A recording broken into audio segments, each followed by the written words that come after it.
በሕይወት ያሉ የዓለማችን 10 ባለምጡቅ አእምሮ ባለቤቶች። በዓለማችን በርካታ አስገራሚ አእምሮ ያላቸው ሰዎች አሉ። የአእምሮ ብቃታቸው አይኪው 140 እና ከዚያ በላይ የሆኑ ሰዎች ልዩ ብቃትና ዕውቀት የተላበሱ መሆናቸው ይነገራል። ከዓለማችን ሕዝብ 0.5 በመቶ የሚሆኑት የምጡቅ አእምሮ ባለቤት መሆናቸውንም ነው መረጃዎች የሚያሳዩት። ከዚህ በታችም በምድራችን በሕይወት ያሉ 10 ድንቅ አእምሮ የተቸሩ ሰዎችን እንመለከታለን። ሰላም ጤና ይስጥልኝ ውድ ተመልካቾች፣ በዛሬው ቪዲዮ በሕይወት ያሉ የዓለማችን 10 ባለምጡቅ አእምሮ ባለቤቶች የምናይ ሲሆን እናንተም ቪዲዮን ላይክ እና ሰብስክራይብ በማድረግ እንድትጀምሩት በትህትና እየጠየኩ ለቻናሌ ብርታት እንዲሆነኝ ሀሳብ አስተያየት ካላችሁ ኮመንት ላይ ጻፉልኝ። መልካም ቆይታ። በአንደኛ ደረጃ ላይ የተቀመጠው ኪም ኡንግዮንግ። ኪም ኡንግዮንግ በሴውል ደቡብ ኮሪያ መጋቢት 8 1962 ተወለደ። አባቱ ኪም ሱሱም በኮንኩክ ዩኒቨርሲቲ የፊዚክስ ፕሮፌሰር ነበሩ። እናቱ ዩሚዩን ደግሞ አስተማሪ ነበሩ። እንደ ዩ ገለጻ ገና 1 ዓመት ሲሞላው ኪም የ6ኛው መቶ ክፍለ ዘመን የቻይኛ ግጥሞችን 1000 ካራክተር ክላሲክ በማጥናት ሁለቱንም የኮሪያ ፊደላት እና 1000 የቻይኛ ፊደላትን ተምሯል።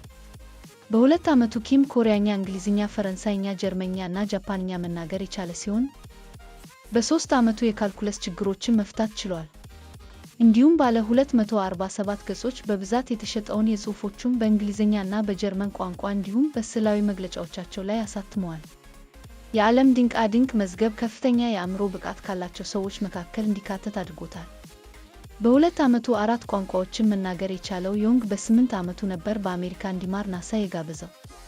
የአእምሮ ብቃቱ አይኪው 210 መሆኑን ተጠቅሷል። በሁለተኛ ደረጃነት ላይ ያለው ደግሞ ፖል አለን ሲሆን የማይክሮሶፍት መስራቹ ፖል አእምሮውን ወደ ገንዘብ የቀየረ ስኬታማ ሰው ነው። ፖል አለን ከልጅነት ጓደኛው ቢሊየነሩ ቢል ጌትስ ጋር በጋራ በመሆን በ1975 የአሜሪካውን ዓለም አቀፍ የቴክኖሎጂ ድርጅት ማይክሮሶፍት መመስረት የቻለ የምጡቅ አእምሮ ባለቤት ነው። ፖል 14.2 ቢሊየን የአሜሪካ ዶላር ሀብት በማስመዝገብ ዕውቀቱን ወደ ገንዘብ የቀየረ የዓለማችን 48ኛው ባለጠጋ ሰው ነው። በሦስተኛ ደረጃነት ላይ ያለው ሪቻርድ ሮዝነር። ሪቻርድ ሮዝነር በ1941 ተወለደ። የቴሌቪዥን ትርኢት ቺፕስ በመፍጠር የሚታወቅ አሜሪካዊ የቴሌቪዥን አዘጋጅ ነው። ሮዝነር በኋላ ከዳይሬክት ቲቪ ጋር በመተባበር ተንቀሳቃሽ የሳተላይት ቴሌቪዥን ሰርተዋል። እንደነ ፖል አለን በሀብት ማማ ላይ መቀመጥ ባይችልም አይኪው 192 ነው። ሮዝነር ጂሚ ኪመል በሚያዘጋጀው ተወዳጅ የቴሌቪዥን ሾው ላይ በስክሪፕት ጸሐፊነትም አገልግሏል። በአራተኝነት ያለው ደግሞ ጌሪ ካስፕሮቭ። በ22 ዓመቱ የዓለም የቼዝ ሻምፒዮን መሆን የቻለው ካስፕሮቭ በ2005 ራሱን ከስፖርቱ ዓለም አግልሏል። በአሁኑ ወቅት በፖለቲካው መስክ በመሳተፍ እና በመጻፍ ጊዜውን እያሳለፈም ይገኛል። አይኪው 190 የሆነው ካስፕሮቭ በሩሲያ ፕሬዝዳንታዊ ምርጫ መወዳደሩ ይታወሳል። ጁዲት ፖልጋር። ጁዲት ፖልጋር ጁላይ 23 1976 በቡዳፔስት ሃንጋሪ ተወለደች። በ12 ዓመቷ የወንዶች ኢንተርናሽናል ማስተር አይኤም የቼዝ ማዕረግ አግኝታለች። ሕፃናት ከለጋ ዕድሜያቸው ጀምሮ በልዩ ልዩ የትምህርት አይነቶች መሰልጠን አለባቸው ብለው በሚያምኑ አባቷ ያደገችው የ35 ዓመቷ ፖልጋር በ15 ዓመቷ ቦቢ ፊሸር የተሰኘውን ታዋቂ የቼዝ ተጫዋች በመርታት ስሟን በጉል አስፋለች። የጁዲት ፖልጋር አይኪው መጠን 170 ነው። ክርስቶፈር ሂራታ። በ16 ዓመቱ ናሳን የተቀላቀለው ሂራታ በ22 ዓመቱ በአስትሮፊዚክስ የዶክትሬት ዲግሪውን አግኝቷል።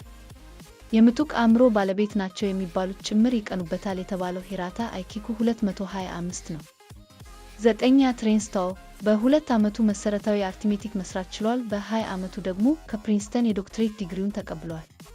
በ13 ዓመቱ በዓለም አቀፍ የሂሳብ ውድድር ያሸነፈው ታው ከ230 በላይ የምርምር ውጤቶችን አሳትሟል። የ36 ዓመቱ ጎልማሳ አይኪው 230 መሆኑ ተጠቅሷል። 10ኛ ጄምስ ውድስ። በሊኒየር አልጀብራ እጅግ የተካነ መሆኑ የሚነገርለት ውድስ በአሁኑ ወቅት ከትምህርት ዓለም የራቀ ቢሆንም 3 የኤሚ አዋርዶችን ተቀብሏል። የውድስ አይኪው 180 ነው።